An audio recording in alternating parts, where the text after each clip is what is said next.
writers, you're listening to the Kobo Writing Life podcast, where we bring you insights and inspiration for growing your self-publishing business. We're your hosts. I'm Rachel, author engagement manager for Kobo Writing Life. And I'm Tara, director for Kobo Writing Life. This week, we are chatting to Iris Bolling, who is a USA Today best-selling and award-winning author of romance and romantic suspense. She was the executive producer and screenwriter for the indie film projects The Heart Seasons 1 and 2, in addition to the full-length movie Deadly Sexy, based on the writings of the award-winning writing icon Beverly Jenkins. Iris came to us with such a wealth of information about her longtime indie publishing career. She gave us insight into how she found a second career as a romance author and how she has maintained her publishing journey. She chatted about her experience adapting her own work for the screen, and she shared some wonderful advice on how to create your own opportunities and build multiple income streams as an indie author. So I think there's a lot of advice in here for new authors and seasoned indie authors alike, and we hope you enjoy. Okay, we are joined today by USA Today best-selling author Iris Bolling. Iris, thank you so much for joining us. Thank you for inviting me. I'm kind of excited about this, speaking with the people from Kobo, one of the places that we work with. So thank you for inviting me. Oh, it's our pleasure. We're so excited to chat with you about your career and writing and so many other topics. But before we dig into everything, let's take it back to the beginning. Okay. What inspired you to start writing? How did your journey as an author begin? My journey began when I was still working, of course, in my job, and it kind of ticked me off. I'm using kind words. They kind of upset me, and so I decided I was going to take a few days off. Actually, my plan was I was going to quit, but I was close to 30 years in on my job. And, so I went home, and after about 3 days of being home, my son said I was getting on his nerves. Go do something. There was nothing worthwhile on TV. I was a reader. He said, go read one of your books or go start writing a book or something. You always talk about writing a book. And that's exactly what I did. And when I started writing, it was like I couldn't stop. And by the time I went back to work, I had written 800 pages on the computer. And those 800 pages became my first 2 books. But when I went back to work with a new attitude, because it was no longer about work at that point. It was now about what was coming next for me. So that's literally how I started. Thanks. And had you always been a big reader then, if that kind of led you into writing? Yes. I love historical romances. I love suspense. I love thrillers. I'm a David Baldacci fan. Is not the right word for it. David Baldacci's work. I love Brenda Jackson work. She's a romance author. Beverly Jenkins, Julie Garwood. I mean, I have been a reader basically all my life. Nice. We find that the people that go into, or at least become the most successful sort of like romance writers, definitely were avid readers growing up. I do. And I still am. When I am, depending on what I'm writing, whatever I'm writing, I'm reading the opposite. So if I'm writing one of my suspense novels, I'm reading historical romance, or something like that. So I always have a book playing in my car. Yes, I'm that person that when you get into your car, you're not going to hear music playing in my car. You're going to hear a book, because I listen to my books. I listen to them, read them, whatever way. I am an avid reader. I think I will always be an avid reader. Yeah. Nice. So when you did write your first 2 books in that little bit of off time that you had, did you decide to self-publish them immediately? Because you have been sort of had a really successful indie career. So I'm just curious if you can kind of talk about your journey into independent publishing. I did not. When I sit down and wrote those pages, I actually had no thoughts of doing anything with them, to be honest with you. But a friend of mine came over for my hot rolls. Yes, I used to do handmade hot rolls, from scratch, and I don't do them anymore, but I did back then. And she came over Sunday morning for my hot rolls. And I said, hey, I want you to read something. And I set her back in my office, my home office at that time, left her in there reading, and I went on cooking.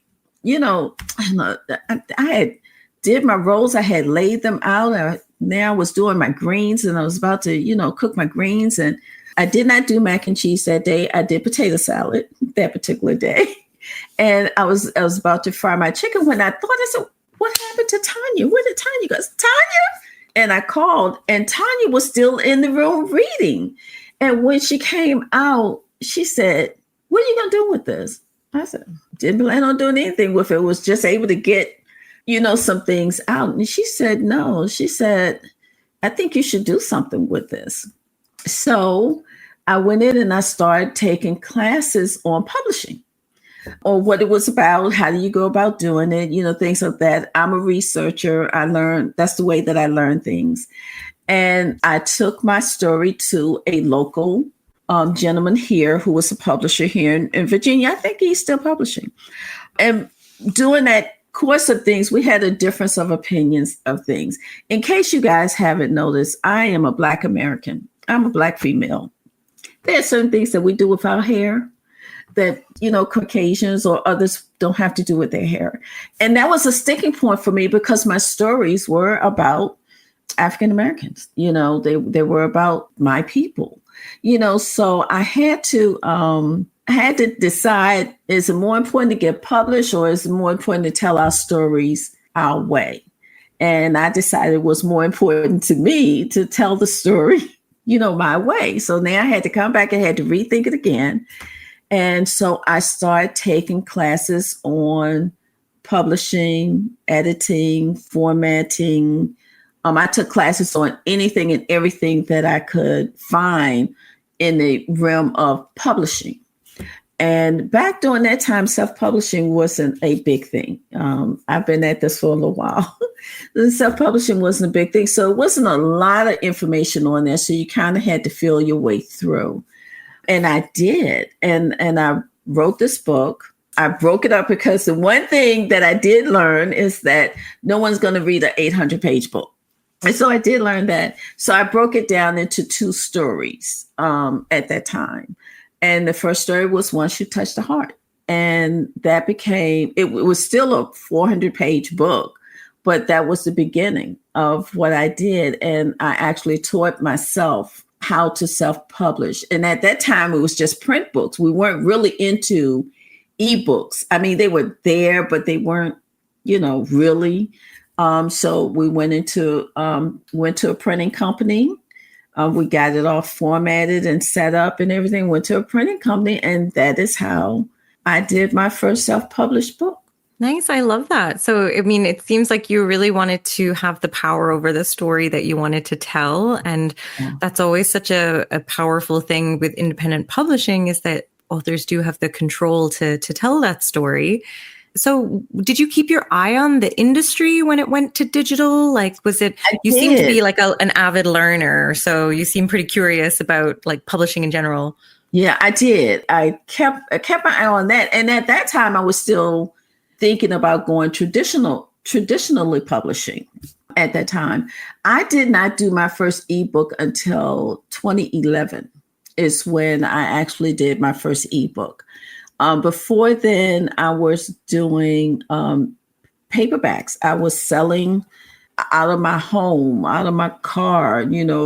I was having book events and people was coming and they was buying the book. And I'm going to be honest with you, I was totally shocked at the number of people that loved those first 2 stories. They hated the covers, which I did too. That was really a learning cycle there. I'm not going to say I hated them. I loved them at the time because I did not know that your covers really was something that was really the first look at your book. That was the outside that people get to see of your book. And I didn't look at it that way because I hadn't really gotten into the marketing part of books or the promoting part of books. So the one thing I can tell you is that those awards and things that I won for those first 2 books, it was strictly for the story, because it certainly was not for the covers at that time. So it was strictly for the stories, and it was word of mouth. It was word of mouth, which was also great. And I'm really curious because you are such an avid learner and, like Tara mentioned, so curious about the publishing industry. And you've been in the indie publishing industry for a minute. And I'm curious, what are some of the challenges of existing and succeeding in an ever-changing industry like indie publishing? The biggest challenge is distribution and marketing.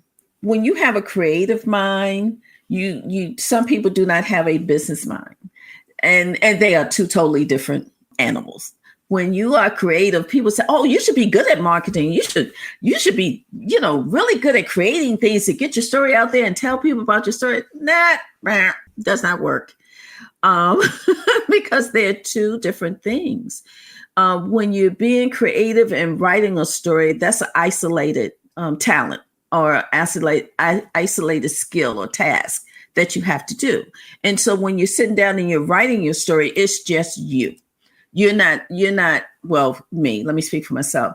I'm not telling that story or writing that story to particularly sell it to any particular group, a specific group or anything like that. I'm just telling the story that's coming from my mind at that time. And I am a pantser, so I'm not one of those that plan things out, So writing a story is very different than putting together a marketing plan in order to sell that story or to distribute that story. So for me, the biggest challenge, and I'm 17 years in, it may be longer than that now, but the biggest challenge is being able to promote and market my material out there to people, because your reach is not that as a distributing company. You aren't readily accepted into bookstores. There are certain things that when you go to conferences and things of that nature, there's usually a hiccup where, we can get such and such bookstore is going to be handling our conference, but we're not able to get your books, right? Even though if you go to my website, you can see where if you need to order bulk books, there's a link there for you to be able to order bulk books. That's now, was not that way before. So you have a little bit of easier road now into getting your books into distribution than what you've had before, especially since ebooks came about. Because once ebooks came about and you were distributing through Kindle, through Amazon, or you were distributing through Barnes and Nobles, they also had ways for you to print and distribute your paperback books through those organizations as well.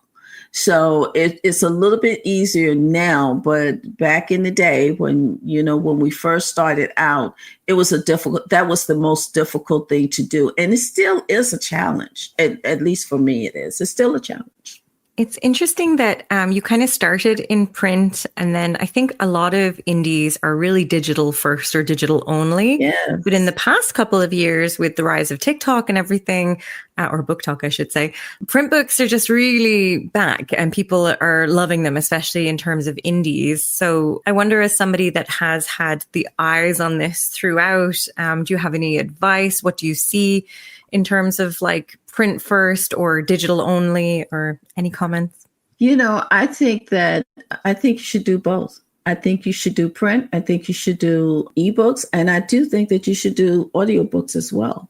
I think that you should not limit yourself in any way. There may be a group of people out there that are strictly, they want to hold that book, in their hand and read that book.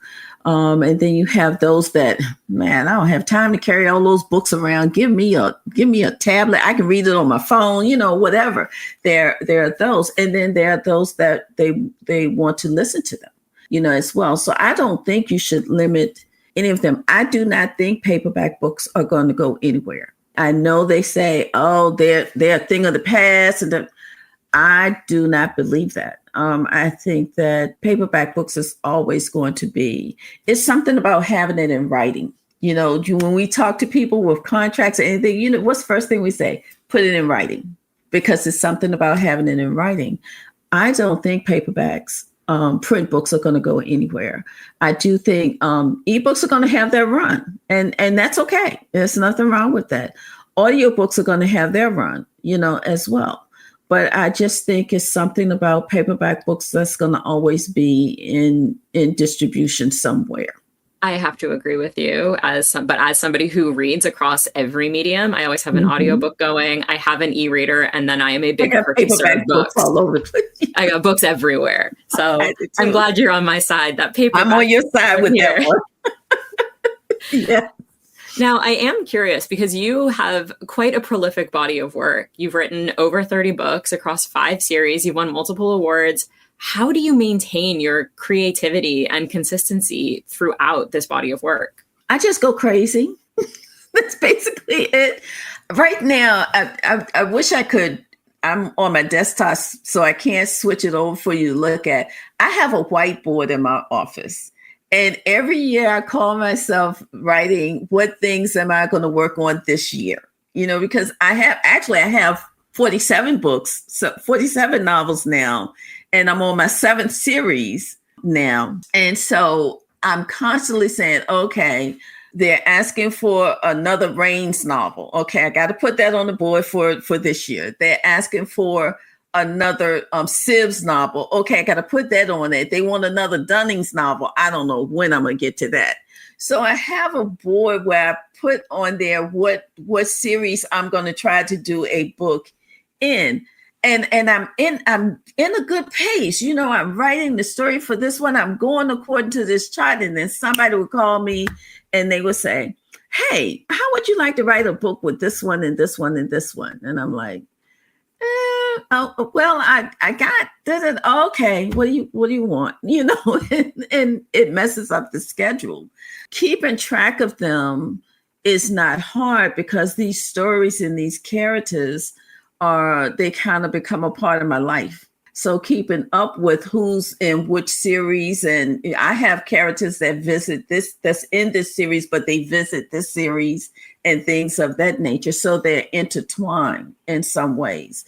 So keeping track of them in my mind when it comes to writing is not a problem for me. However, keeping track of what I'm supposed to be writing, when I'm supposed to be writing it, and making sure that every series is getting a book in there in that year is difficult because right now, in the past, I've been able to do 6 books a year. And my books aren't small books. My books I rarely do a 300-page book. I do have some, but it's rare. My books are usually 90,000 words, 120,000 words. I try not to go too far past that. Sometimes I can't help it, but I try not to go too far past that. But trying to get out 6 books a year now is a struggle for me because now I have a brand new grandbaby. And so she takes my time. And then I have my garden and that takes my time. But keeping up with them, simply because the characters are character driven, so they are part of my life. So keeping up the stories and keeping up the series and keeping up the quality of the stories that I'm writing, that part isn't too difficult because I just call it Iris World, and they all fit in there some kind of way. Keeping up with the writing schedule, that's a whole nother animal. Indie writing can be a very solitary career. So I was just wondering, you said you mentioned 47 books. Do you celebrate milestones? Do you have a party planned for your book 50? Yes. I never do them, but I do plan them. I do plan them.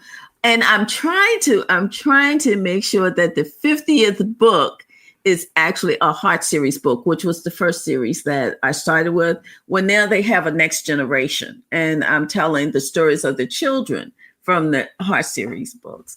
And I'm trying to make it so that the 50th book is actually a book from the Heart series. I don't know if it's going to happen, but I'm trying to make it that way. So yeah, I do have something planned for that 50th. That 50th book is going to be a real celebration for me, even though I have friends where we have Brenda Jackson, who's at 150 books. I will never catch up with her. But And then I have some other friends, Beverly Jenkins, but I don't know how many books Beverly's at, with her historical romances. But I am going to celebrate because I didn't start writing until I was 50 years old, so to be at 50 books is going to be a big celebration for me. Good. I'm glad to hear that. I feel like sometimes indies don't take the time to celebrate some of these wins because you're kind of, again, celebrating yourself. But I love that you're already forward thinking.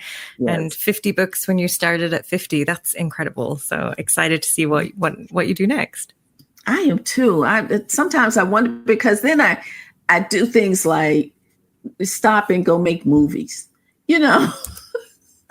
stop and go make movies, or I stop and go do an audiobook. And when you're doing those type of projects, writing is kind of like you can't do both, especially with the filmmaking, because when you're doing filmmaking, you're constantly adjusting the scripts or things of that nature. So trying to write a story that has nothing to do with the movie that you're making is a little difficult to do. I know because I tried it. Now, we want to dive into the movies and screenwriting of it all. But before we do, I have another question about your writing process, because you mentioned that you're a pantser, but you also write in series. Do you know what's going to happen, like the overarching series, or do you know what's going to happen in the next book? Or are you flying by the seat of your pants for your series as well? I am flying by the seat of my pants. I love it. I have no idea. And some kind of way, it always ties in together. But again, I say it happens because my stories are character driven. Since my stories are character driven, you know that character has gotten older. So that character is going to be a different way here. They're going to respond to things in a different way, things of that nature. What that character's career is all about. Where that character is leading to. Because my stories are character driven, I don't know what they're going to do until I sit down and they start talking to me. And no, I'm not crazy. And yes, my characters do talk to me, and they would tell me, Iris, I'm not doing that. I don't care how hard you try to make me do it. I am not doing that, And so the stories just come together is what I was trying to explain. Is because they're character driven, the stories just come together. And you wouldn't believe just how cohesive the Heart series is, because when I wrote that first book and to read the last book in the Heart series, it is so cohesive. It scares me. I have no idea how I did it. I love that. You're a more talented writer than even you are aware of. Apparently I am. But it does, because all of the characters are connected in some way, creating what I call Iris World and keeping it going in Iris World it's not difficult to do, for me anyway. Well, let's talk about the Heart series, because that's one of the adaptations that has been kind of worked on, where you were the executive producer and screenwriter for the Heart seasons 1 and 2, in addition to the full-length movie Deadly Sexy, which was, as we mentioned, Beverly Jenkins, based on her writing. So could you talk us through the process? How did it come about? Did you sort of, were you driving this? Did somebody come to you? If an author is wanting to adapt their book, do you have any advice? So I'd love to hear your story first, and then we can go on for any advice. Okay. The one thing that I can tell you is that there was no rhyme or reason to anything that I did. It just happened. Actually, we were in California. We went to California for a book event, building relationships around books. It was a readers group off of Facebook, and they had events every year. And we went to California, and while we was there, they said, these books really should be a movie, da, da, da. So a friend of mine, Nakia Green, she and I we had came from Virginia to this conference, and we're sitting up in the hotel room about 3 or 4 o'clock in the morning, and we're saying, we really should do this. So when we got back to Richmond, Nakia went to one of our local stations and said, hey, we're thinking about doing this. Do you think you guys will be able to carry it? And she said, she called me on that Monday when I got back, and she said, hey, we have a meeting with so-and-so at such and such network. I said, okay, well, we'll go meet with them. And the meeting was on Wednesday. And we told them the idea, and they said that they would be able to carry it. So we said, okay, we're going to make it happen.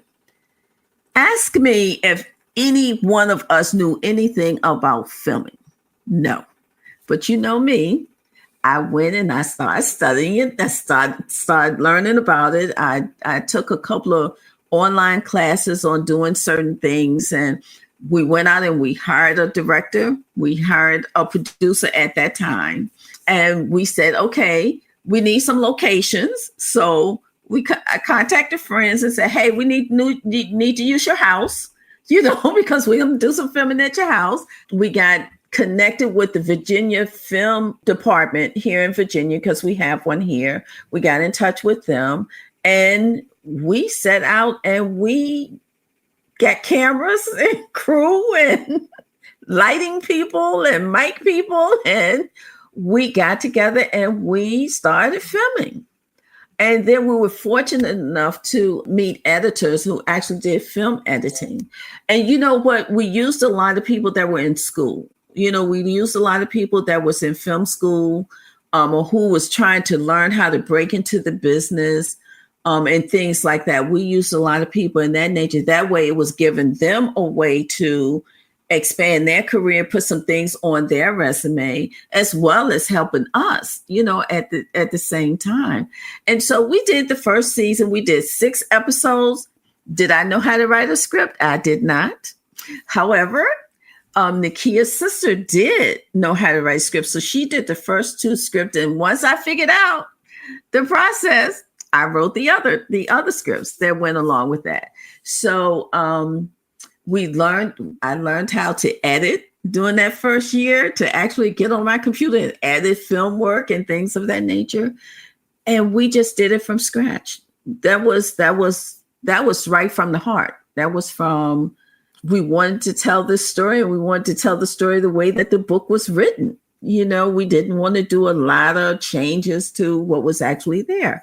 Well, of course, you can't put a 400-page book into a 1-hour movie. So we did 6 episodes. We did 6 1-hour episodes, and we was able to tell the whole story in that first book. And the network said, okay, we're gonna run it, but this is what time we're gonna run it. We're gonna run it at 5 o'clock in the morning, right? So we said, okay, no problem. So we got online and we said, hey, the movie's the book is going to run, the Heart series is going to run at 5 o'clock in the morning. We would have watch parties at 5 o'clock in the morning. People would get up, to watch the movies with us. It was crazy that first year. And so that's how it came about. No one approached us. We had to learn. And you can tell in that first season, thank you, Brain Power Studios in Canada. I think they're in Toronto, as a matter of fact. They picked up not just the second season, which was much better. It was much better, believe me, because we learned a number of different lessons while we were doing the season 1. Season 1 is okay. Season 2 is much better because we learned so many things from season 1. And I'm that type of person. Once I learn something, I need to put it into action. And so I said, okay, we're going to do season 2. And when we did season 2, it was just a world of difference because we learned about technical lighting. We learned about sound. And how to muffle wind sounds and things. We learned how to deal with cracking floors when you're working in a building and they have squeaky floors. We now know how to handle those things now. So we learned a lot in that first season that we did of the Heart series. And then another network actually picked us up and we actually ran at a decent time. The next time we still had watch parties and everything, but it was a much better showing. But we did it. When I said we did it, just with a lot of heart, a lot of hard work, a lot of great people who came in to help us to get it done. But I would tell people, stop waiting for someone else to create your table. Create your own table. everyone is not set out to be able to make a movie. I'm just a very curious person, and I like testing things. I like trying my hand at things. Everyone may not have that patience, because it does take patience to do it. But you also cannot sit back and wait for someone to tell you that your product is good or that your story should be told in another medium. Sometimes you have to take that step for yourself. And yeah, it's step by step by step. But you take all of those steps and you put them together, and soon you see that you have traveled a mile, So take that step. And that's what we did. We took that step. We did season 1 of the Heart series, 6 1-hour episodes, which now shows on YouTube through Brain Power Studios, by the way.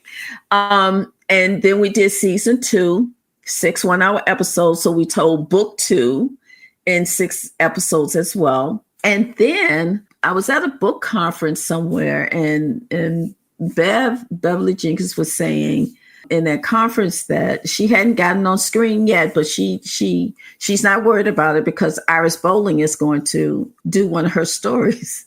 And I'm sitting in the audience and I'm looking around. Did she just say me?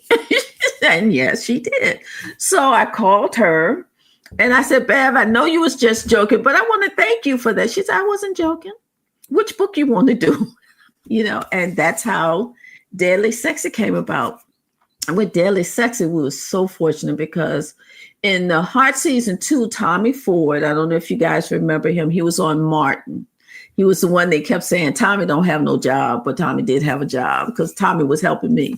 But anyway, Tommy Ford had some relatives here in Virginia. He came to visit and I got to sit down and talk with him. And he gave me a lot of information and he kind of took my show under his wing.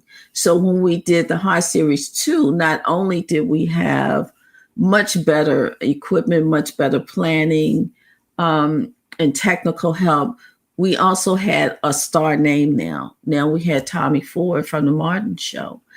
And that really made a huge difference for the Heart Series season 2 as well.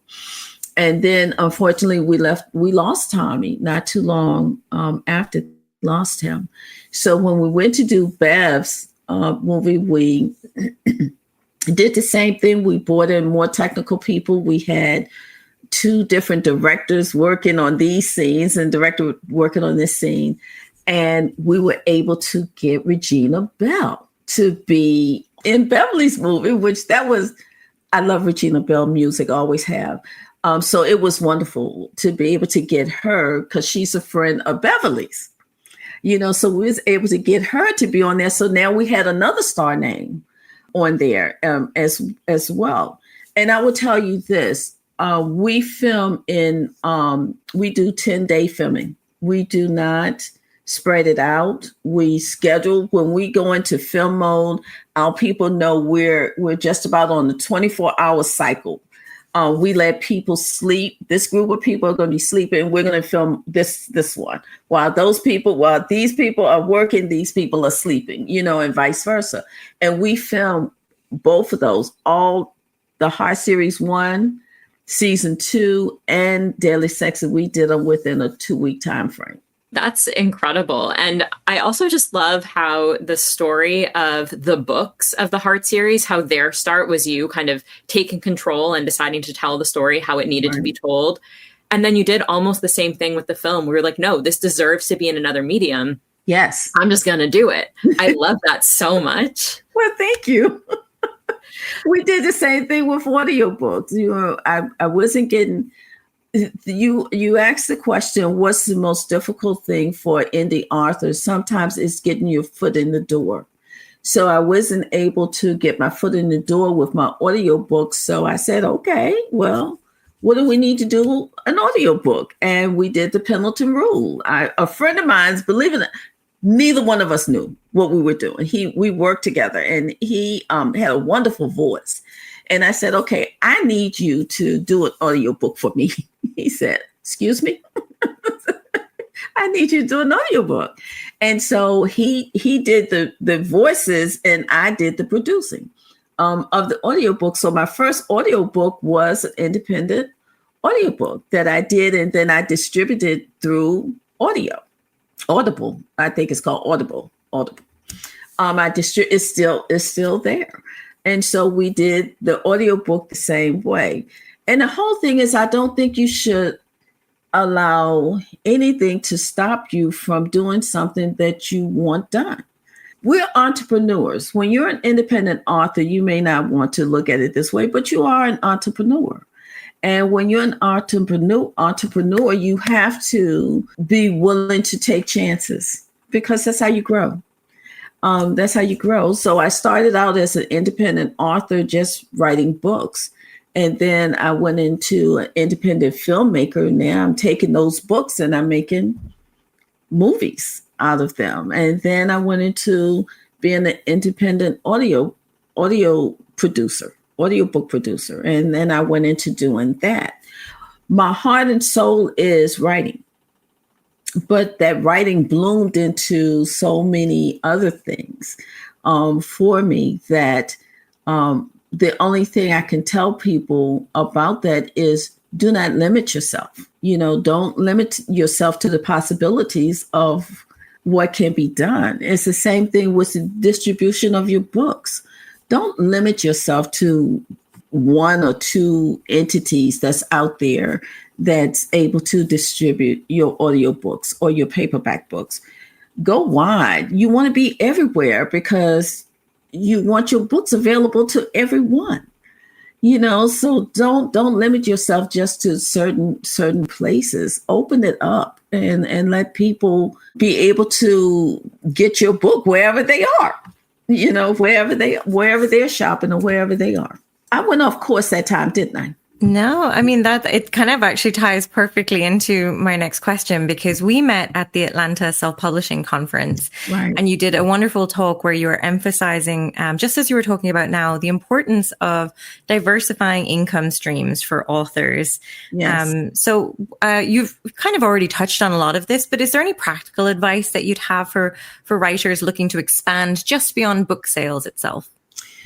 I do an entire workshop on building your own table. And I take it from that first book. You could have written just one book. And that one book can open up so many other streams of income for you. For example, I've mentioned some of this, but you can take Once You Touch the Heart. Once You Touch the Heart is a political drama. So now you can not only emphasize, talk about the characters of that book, you now have an avenue to talk about politics in that way. Some we don't really want to talk about right now, but at that time you could discuss politics, and you could take that book and you can market it in so many ways. You could do a podcast. You can do a podcast just on political issues. You can do a podcast on characters. You can do a podcast on starting your own business because one of the characters in there started their own business throughout the series. So you can do a podcast on any of those things. Those podcasts can then be placed on YouTube. They can be placed on StreamYard. They can be placed in other areas where you can get income from viewership. You can do it that way. All right. So you can also, once you've written a book, you also have the expertise on writing that book. So now you can also do a seminar. You can do it online where you don't have to be there physically, but you can do a virtual seminar with someone to tell them, how did you write that book? How did you come up with that sentence? How did you come up with that paragraph? How did you format that book? What tools did you use? So that's information that is valuable to someone else. So you can use that as a stream of income as an independent author to tell people how you did it. You don't want to stand up in front of people?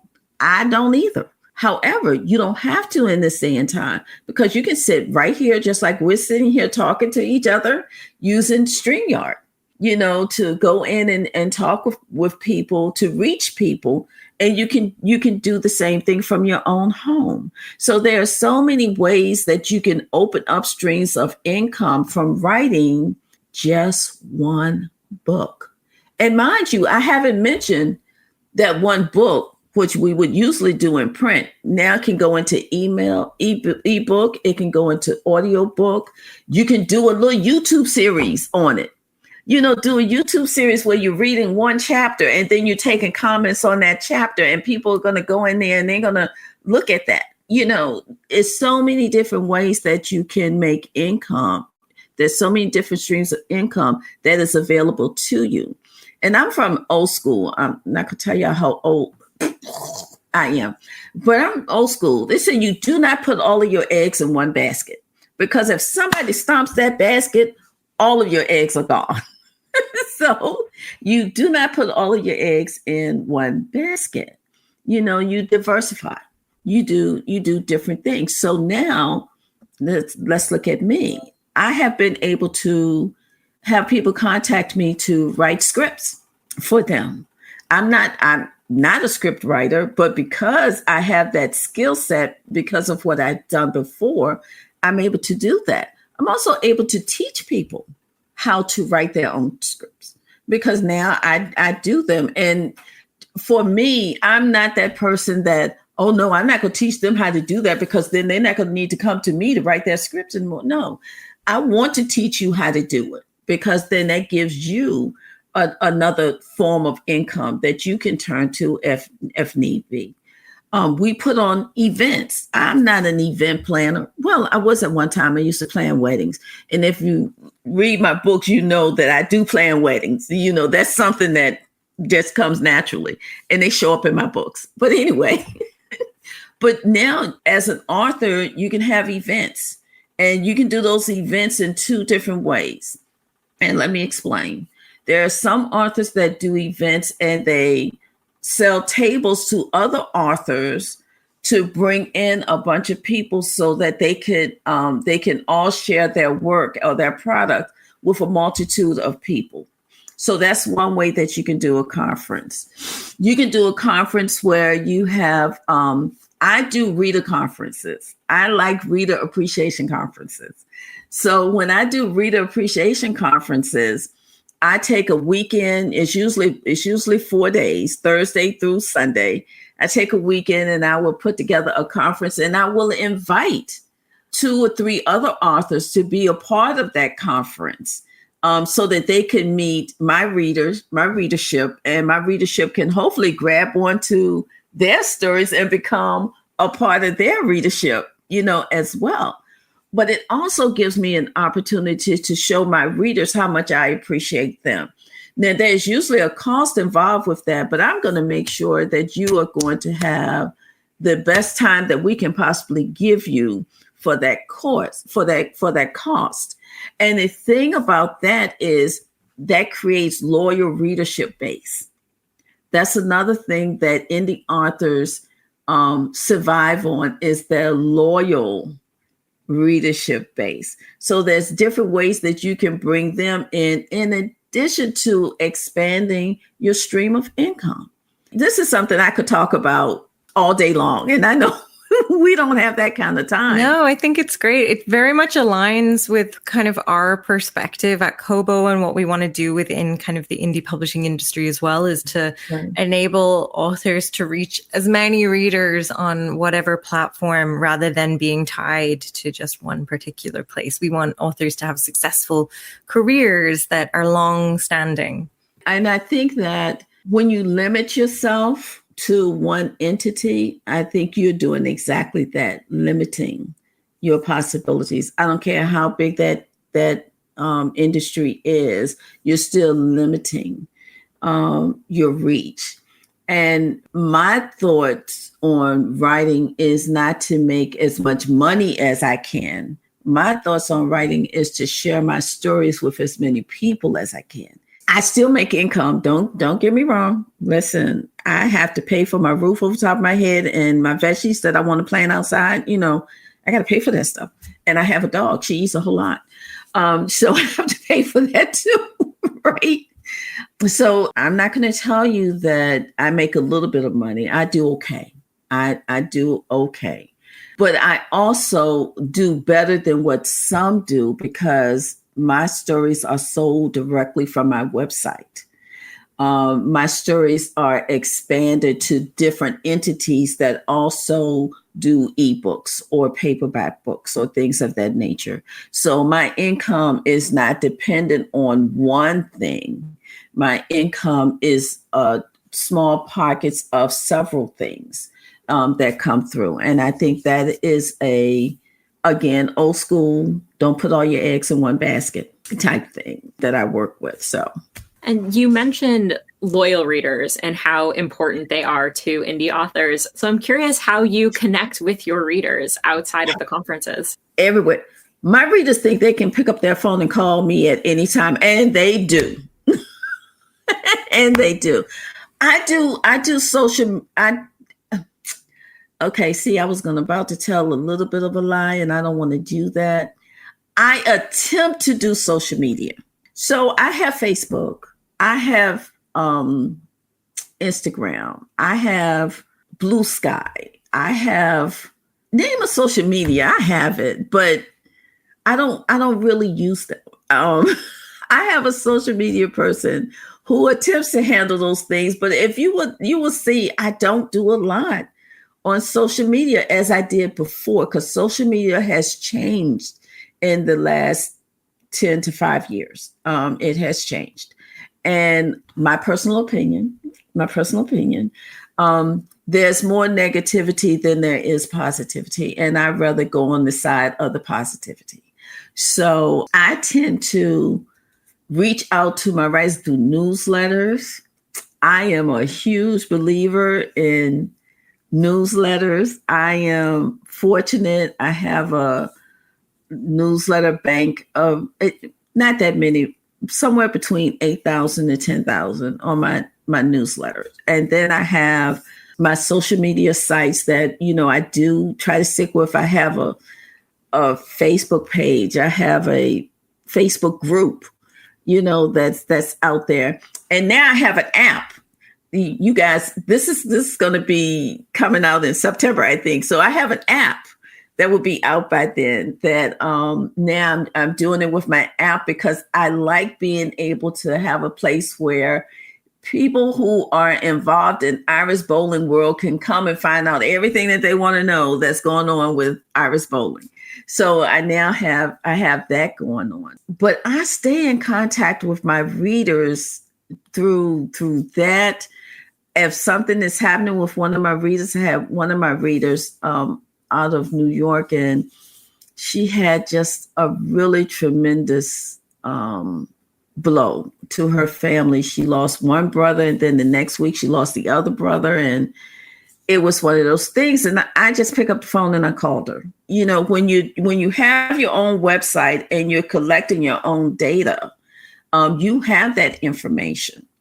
So I had her address, I had her phone number. I picked up the telephone and I called her because that's a lot to go through. And so I keep personal relationships, I guess to say, with my readers in some way, because when I do an event in Virginia, I did an event in Virginia. I do kitchen table tours last year, and I traveled everywhere. And the last one was held here in Virginia. It was crazy because those same people that I traveled to keep them from having to travel to come and see me, they still all came to the event that I did in December in Virginia because they are loyal. They are loyal readers. They're loyal to Iris World. And you build that slowly because remember, I started, social media was out there, but it wasn't out there at the time that I started. So I built up from scratch. I built from scratch. And when I had my very first book signing, I had about 100 people to sign up at my very first book signing. And that was just friends and families and people that I just talked with about the book that came for that.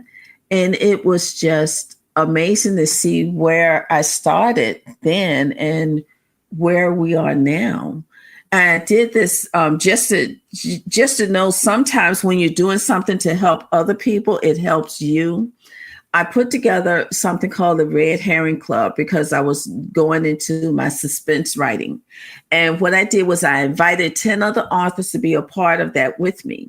And what we did, 11 other authors, what we did with every month, we gave away a free book from a different author. And all you had to do was sign up for our newsletters. That was good for me to do because I already had a substantial newsletter list. But for those authors who did not, that gave them opening to have more people to join their list. And we gained something somewhere between 3,000 and 4,000 people for the newsletter, for those authors' newsletters list, which was wonderful. It was wonderful for them. And, because I did that for them, now they are loyal followers or readers. And then some of their people are loyal followers and readers. So it enhanced my newsletter list as well. So sometimes when you just doing something to extend a hand to some others, it benefits you too, so that's how I don't really know what the formula is. It's just when you meet people, treat people nice. When they disagree with your story or don't like your story, that's okay because that's their opinion and that's a right to accept that. When you treat people right, they're going to treat you right. And that's what I've always lived on. And I think that's how you build loyal readers. You treat your readers right. You treat them right, they're going to stick with you. You give them crappy stories. See, I was going to say something else, but you give them crappy stories and they're going to let you know you gave them a crappy story, at that time. But newsletters, social media, all of those things are ways that you can reach out to readers. Reaching them with that one book, that's great. But what you want to do is you want to keep them for all 50 books. You want to keep them coming back and you want them going back and talking to their family, about your stories or talking to their friends about your stories. So give them something worth talking about and treat them right. Once you get them, find ways to keep them. And you're going to have a loyal fan base with you. Yeah, it sounds like you spend a lot of time focusing kind of on authentic connections with your readers and that they're responding really well to that. Yeah, I do. I do enjoy talking with my readers. I can't always spend the kind of time with them that they would want me to. So there are times when I would tell people, I would put out there, hey, I'm out writing. I'm writing, so I'm going to be away for a little bit, so they know, I'm in writing mode at that time. Because once you get in writing mode, your mind is gone on anything else, And they understand when I'm not out there with them. But every now and then I still peek in, or I make sure that somebody else will say, hey, Iris is still working on Jaguar, but she'll be out here with us after she finished, or something like that. You keep the lines of communications open. And what exciting projects do you have on the go right now? I know you mentioned you have your whiteboard in your office. So what's on the list that you can tell us about? There are one or two I can't tell you about. But the ones that I can tell you about is from the Heart series, we have The Next Generation, which the next book for that is coming out on my website. That's another thing, guys. I'm sorry. I know you asked me a specific question. I'm going to get back to it, I promise. But the way that I release my books on my website first. So if you are an Iris Bolling follower and you want to get that book, once I release that book, that's the first place that I release my book on, is on my website. And then usually 30 to 60 days after that, I will release it wide so that it will be everywhere for everyone to get. So I have to tell you that because the next book that's coming out is Jaguar, which is the second book in my Next Generation series. And that is coming out in August. Not sure when this is going to play, but in August. And for my website, but it will be out in September for Kobo, for all of the other places. It will be out in September. for the distribution wide places. But that is the second book in the Next Generation series, which is the continuation from the Heart series, the very first series I ever wrote. And my hope is that the 50th book, because we're on 47 now, 47 is getting ready to release. So the 50th book is also going to be the fourth book in the Next Generation series. So that series that is out now is going to lead you to my 50th book. So I'm excited about that. And of course, that is in my romance series. Now, you guys know I write romance and I also write suspense.